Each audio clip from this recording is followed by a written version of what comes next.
Thank you, Madam President, ladies and gentlemen.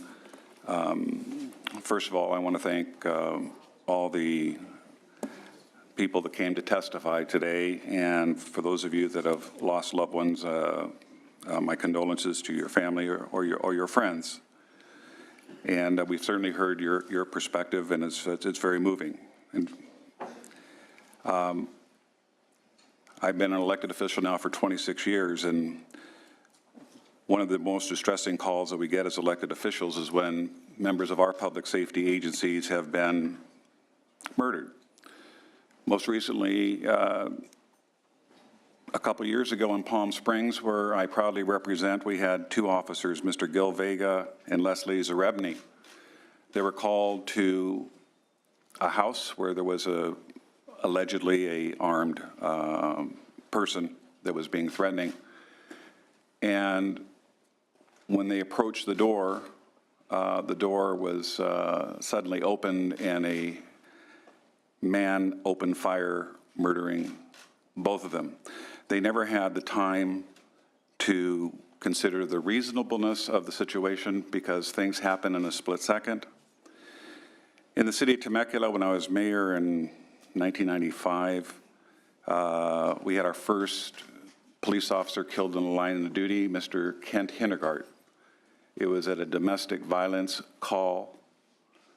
Mr. Hinegard apprehended the suspect, who said he needed to get some things out of the trunk to take with him to jail, and pulled out a shotgun and fatally injured Mr. Hinegard. Across the street once a year, we gather with law enforcement throughout the state, and we unite at the Peace Officers Memorial to memorialize those officers that have been killed in the line of duty throughout the state of California. This year, we're up to 8 officers that have been killed.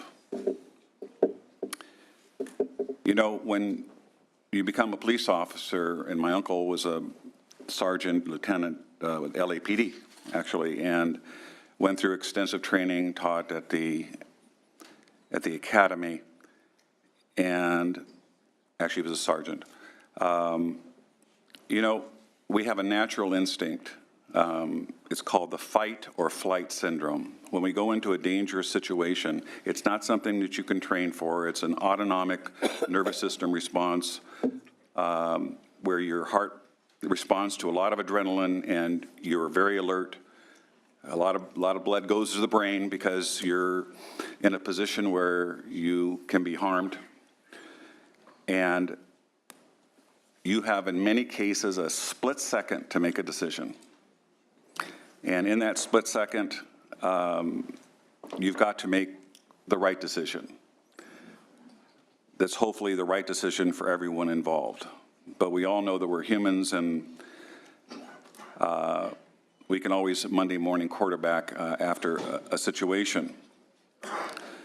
But it's my concern that the way the bill is written today, that I know that even at present day, and I think PORAC can certainly confirm this, and other police agencies can confirm this, there is a difficulty for chiefs of police, sheriffs of counties, CHP, to find qualified people that can end up being peace officers in the state of California.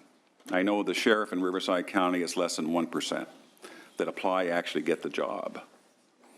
And when a police officer or a peace officer leaves their house every morning, and I've seen it many times where we go to awards and you hear them say that they kiss their wives and they kiss their children with the hopes that they're going to come home that night. And sometimes they don't. It's an incredible responsibility. And my concern is that if we do not allow peace officers to have unfettered abilities to protect themselves against people that may want to take their lives, that we will see less applicants for public safety. I'm strongly supportive of training.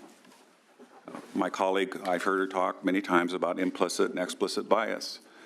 We should encourage more training. We should encourage more training about de-escalation. If there is time to de-escalate, If somebody is pulling what appears to be a weapon, is not following orders, there may not be time for that de-escalation training. People also need to respect law enforcement, and when they give a command, they need to listen to the command.